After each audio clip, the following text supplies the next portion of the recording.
Hello everybody and welcome to a brand new Elder Scrolls Online character build video with me, Sherman. Today guys, I bring you the Daedric Summoner Warlock. Now this is a really interesting build, but before we get started, this is a roleplay, casual play build. This is not meant for meta play. So, Daedric Summoners basically worship Daedra, and they get the ability to summon their henchmen or allies and use them for their own purposes. Now, there's a lot of cool things you can do with these guys, but we'll get into that later. But that's the whole premise behind their story. They're basically Daedra worshippers, and they use their gifts from the Daedra to summon and allies to fight for them. So, now moving on to the character. We are an Orc Sorcerer. This is the Daedric Summoner Warlock. It is an Orc Sorcerer. And as you can see, with an Orc, 64 points into Magicka gives you 32k Magicka, which isn't bad, almost 33k. We do have a 1645 Mag Recovery, 20k health, 15k Stamina, which makes it really good for us in this role. Now, any race can play this, and that's why I'm showing it with an Orc, is to show that any race can play it. But if you are going to play this as a damage dealer, 64 points in a Magicka. If you're going to play it as a healer, 64 points in a Magicka. If you're going to play this as a tank, put enough points into health to get you close to or at 30k. The rest back in a Magicka. You can also use other skills like Structured Entropy to help you get your health up there. You can use the Mundstone, the Lord, or you can use the Lady to boost your resistances. The Lady actually works better with this case. Now, playing this character as a tank does not mean you are going to be a primary tank. It means you are going to be an off-tank in trials, main tank in dungeons. And yes, you can tank with a fire and lightning staff. Right, moving on. So this is what the stats look like for an Orc character in this role. And our Mag Recovery is coming in at 1645. We do have a 383 Health Recovery, 637 Stam Recovery. Don't stress this stuff too much. And then we have almost a 3k spell damage because we are using the Apprentice Mundstone, and we have a 46% spell critical. We do have 13,000 spell resist with a 12,000, almost 13,000 physical resist. We are, like I said, we are using the Apprentice Mundstone to boost our spell damage.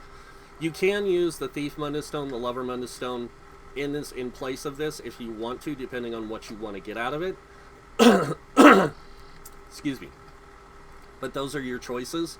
We do use Worm's Remnant. It is one of the sets that drops in the game, and as you can see, it reduces the cost of your magic abilities by 4% and your allies up to 11 members by 4%. We'll get to that when we talk more about the sets. We do have Major Prophecy at all times because we have Enter Light on both bars.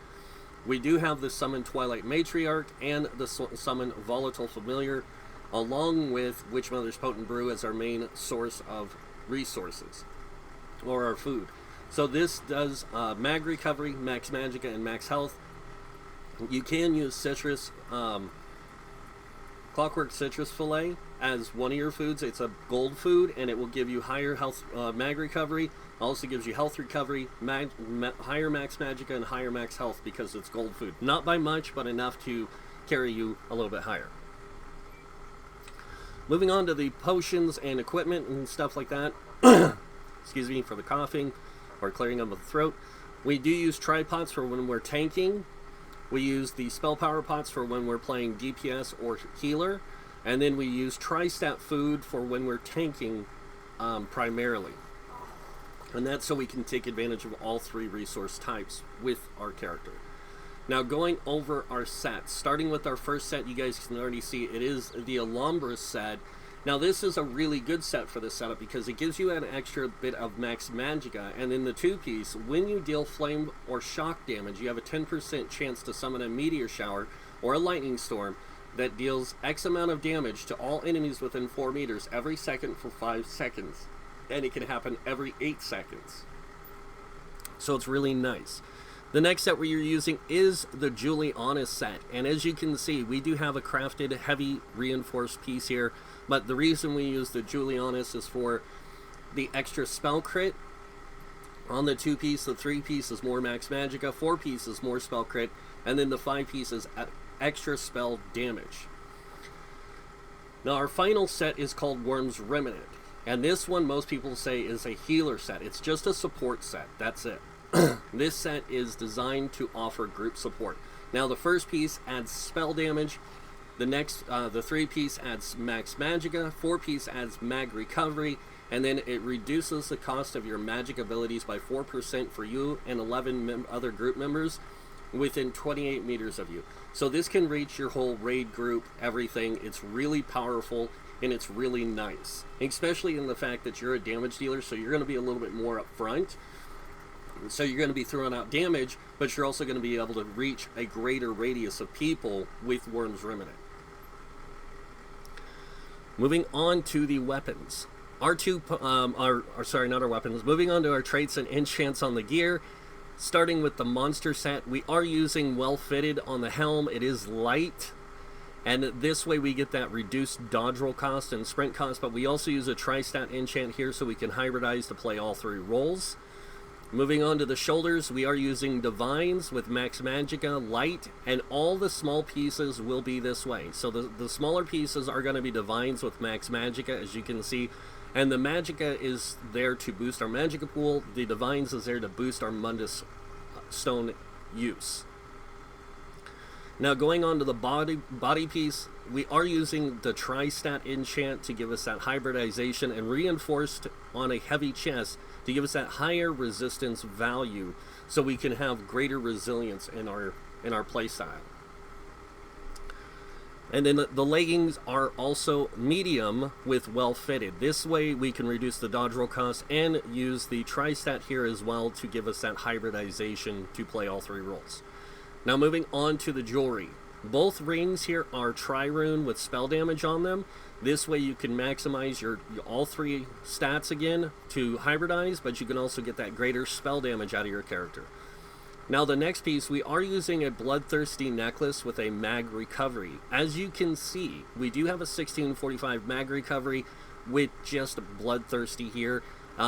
And we do get the extra mag recovery from the Worm's Remnant. So it's basically almost equal value of having an infused enchant. Not exactly perfect example, but it's pretty close.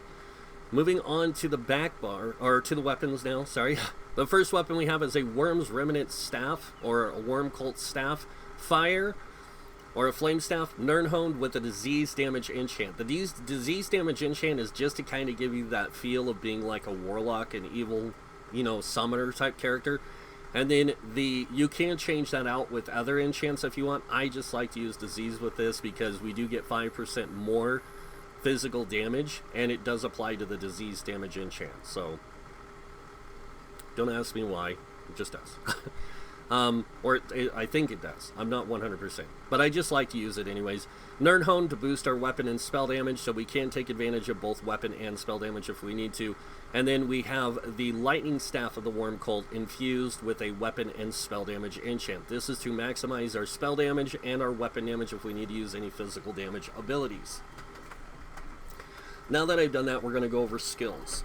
Starting with our class skills. I do unlock all of our class abilities, active and ultimate, and passive abilities. This way we can take advantage of that greater damage potential of our character by using skills appropriated with it. Now, I do unlock all the class abilities, ultimates, and active abilities, like I said, so we can take advantage of those greater potential things for our character.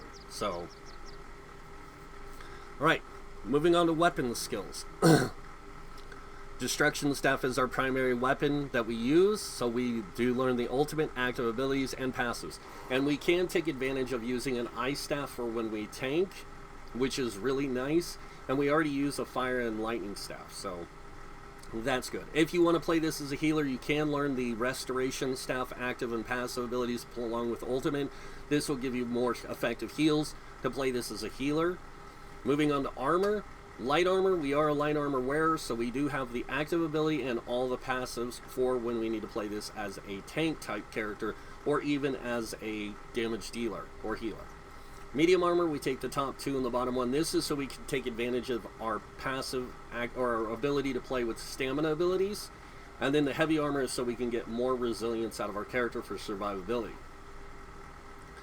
Moving on to world skills, soul magic. Now, ultimate, active, and the first passive are optional. The bottom two, I would say, are not. These will help you out in the late game. Guild skills, Fighter's Guild, I do unlock all the ultimate active abilities and passives.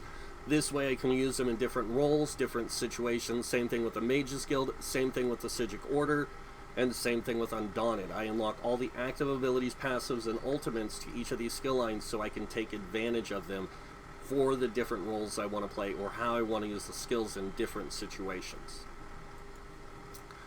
Assault or Alliance War skills, I take the ones that best reflect my ability to play the character in PvE, so I take the ultimate and 2 active abilities here, along with the support ultimate, 2 active abilities, and the 1 passive here, so you can use all those in PvE. The rest of them you could use in PvE, but it wouldn't really help much. Racial, we are an orc, and now I'm going to show you why I chose an orc for this, because a lot of people are going to be confused. Brawny increases your max stamina by 2,000. This allows you to block damage better, and it allows you to dodge roll, break free, and have those resources to do so without burning up a smaller pool of resources.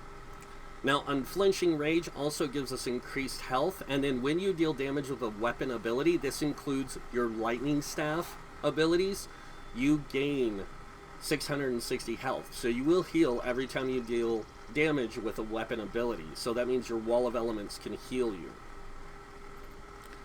Swift Warrior increases your weapon damage by 258. This helps with your stamina-based abilities. If you want to use some on your bar, you can, and you can actually take advantage of that with the reduced cost to sprint and increased movement speed to sprint by 10%. Alright, now we're going to go over the skills we have on our bar.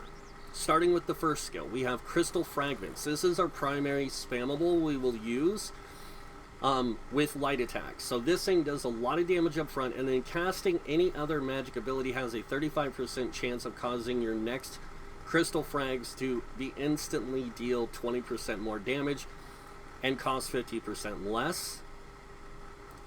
This is an optional ability, but I like using it. It's called Shattering Prison. Basically, you grab all the enemies in an area, and it'll immobilize them with crystal shards for 4 seconds, and then it explodes, dealing magic damage to them when the effect ends.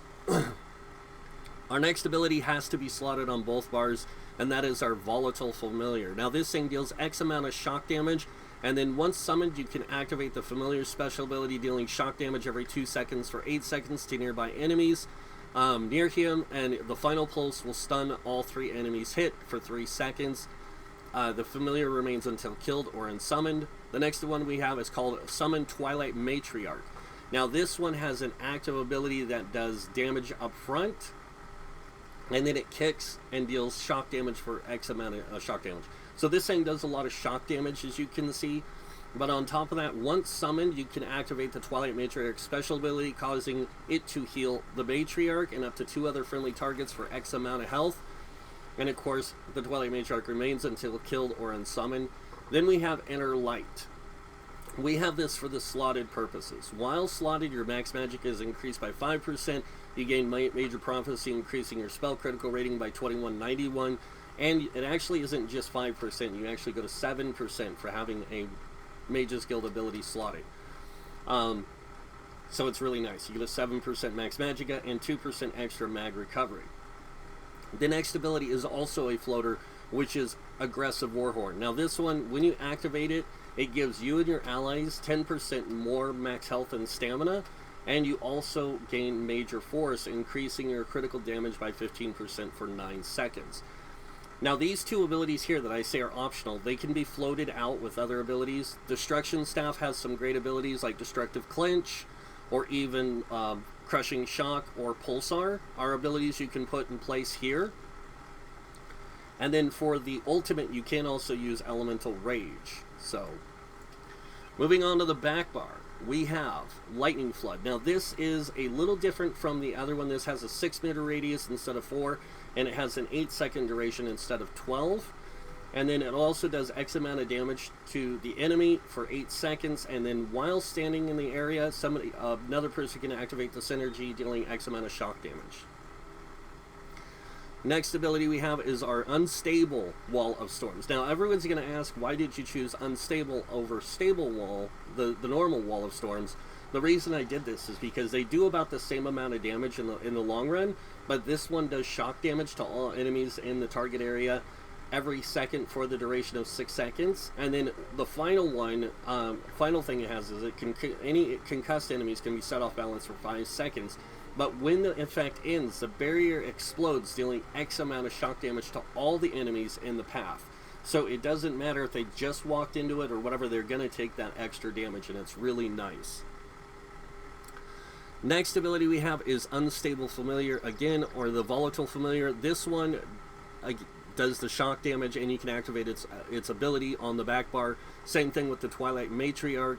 And then we have Enter Light again for the Max Magicka and Major Prophecy. Now, the ultimate I like to use here is called Shatter Soul. Now, this thing is really wicked. As you can see, burnt enemies from the inside with Soul Fire dealing X amount of magic damage over 2.5 seconds. If the enemy is killed by this, they explode and deal X amount of magic damage to nearby enemies. Enemies affected by this ability are revealed for 2 seconds and may not enter stealth or invisibility. And it doesn't matter if it's the exploding damage or the regular damage. They cannot go invisible. So this works really good in PvE and PvP. And that's why I like to use it. So that's the skills that I primarily use. Now I am going to switch out a skill on the front bar, so we have a better spammable that we can use to proc when we do our parse test. I'm going to leave the ultimate the same though. So now moving on to our CP guys, starting with the red tree. We have 56 in Ironclad. This reduces damage taken from direct damage attacks by 20%. We have 10 into Spell Shield. This increases your spell resistance by 1,003. Then we have 28 into Light Armor Focusing. This increases physical resistance by 2542 while wearing 5 or more pieces of light armor. We have 31 into Thick Skin, reducing your damage taken from damage over time effects by 13%. 43 into Hardy, reducing your damage taken from physical poison disease damage by 10%. And 43 into Elemental Defender, reducing damage taken from flame, frost, shock, and magic damage by 10%. Moving on, we have 40 into Bastion, increasing the effectiveness of your damage shields by 16%. 19 into Quick Recovery, increasing your healing received by 5%. And then moving on into the Green Tree, we have 40 into Warlord, reducing your break free cost by 16%. 16 into Sprinter, reducing your sprint cost by 10%. 16 into Bashing Focus, reducing your bash cost by 10%. And then finally, 75 into Arcanus, increasing your mag recovery by 14%. And 43 into Tenacity, increasing your magic and the stamina of your fully charged heavy attacks by 10%. We have 40 into Tumbling, reducing your dodge roll cost by 16%. 40 into Shadow Ward, reducing your block cost by 10%. Or 16%, sorry. And then moving on over here, we have 43 into Blessed, increasing your healing done by 10%. 56 in Elfborn, increasing your critical damage and critical healing with magic abilities by 20%. 56 in Elemental Expert, increasing Flame, Frost, Shock, and magic damage done by 12%. And then we have 35 in the Staff Expert, increasing your damage done with light and heavy attacks from Destruction and Restoration staffs, as well as Overload by 20%. And then 40 in the Master at Arms, which increases your direct damage done by 16%. We also have 40 in the Thaumaturge, increasing your damage done with damage over time effects by 16%. Alright, now that we've gone through that, I'm going to go ahead and do 2 quick parses. So one on the small dummy down here, and this is going to show you what your damage would be like in a small group in a dungeon or something. And then we're going to go parse on the big guy up there. That's going to show what our damage would be like in an organized group in a raid type system or a trial. So first things first, we are going to pop our potion. We are going to drop down our Wall of Elements, light attack.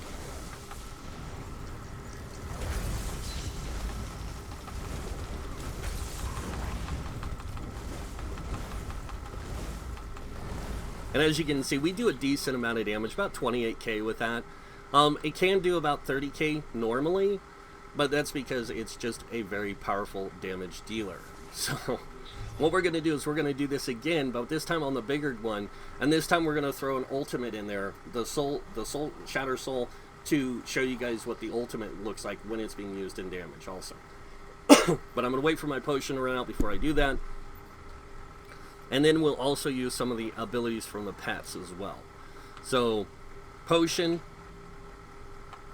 Elemental Storm.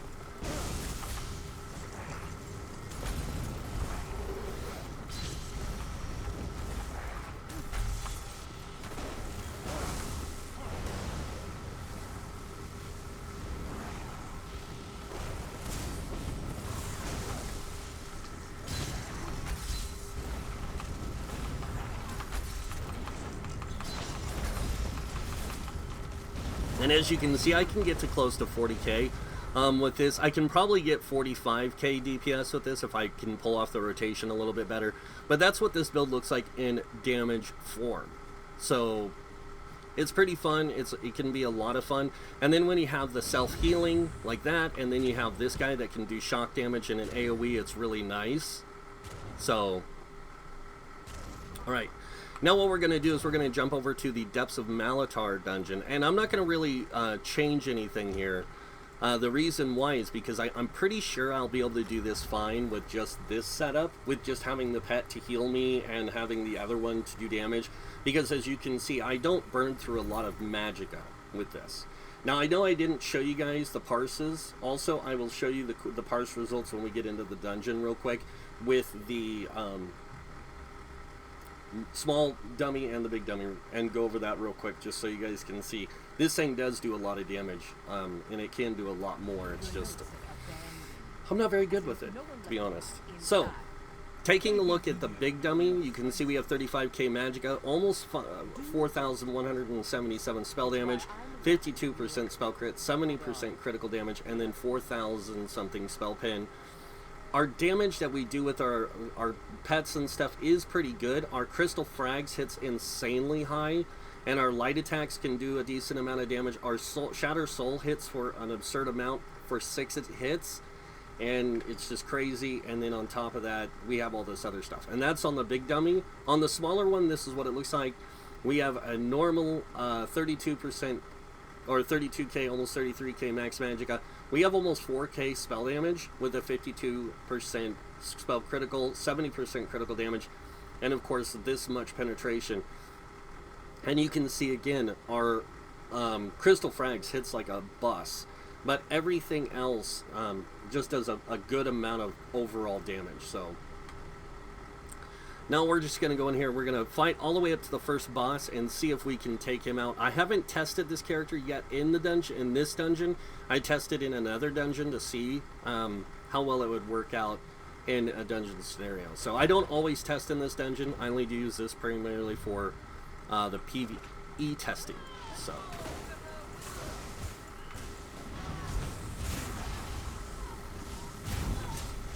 Oops, wrong ability.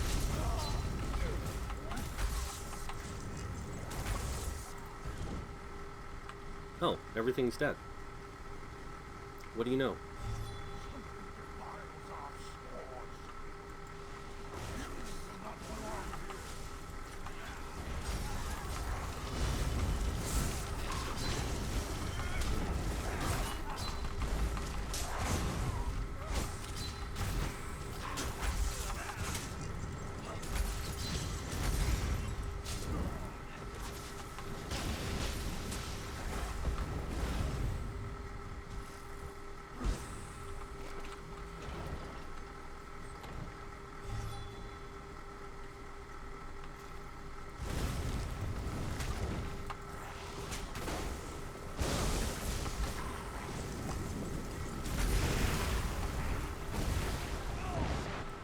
Oh, and he killed me really fast. I should have had a shield up, but oh well. That's pretty much it for the Daedric Summoner, guys. This thing is actually really powerful. A lot more powerful than some of my other builds, but that's mainly because you use pets most of the time to help you and aid you and your group. So the whole idea behind this character is, again, you use Daedra to help aid your group, but also you aid your group with your sets and your skills and abilities and different things like that. It's a very overall powerful build. So, and that is pretty much it for the Daedric Summoner Warlock. I hope you guys like it, and if you did, you guys know what's coming next. Go ahead and hit that like button. If you guys want to see more videos by me, you can subscribe. Other than that, I want to thank you all for watching. Until next time, have a wonderful day, and this guy might see you in game. Bye.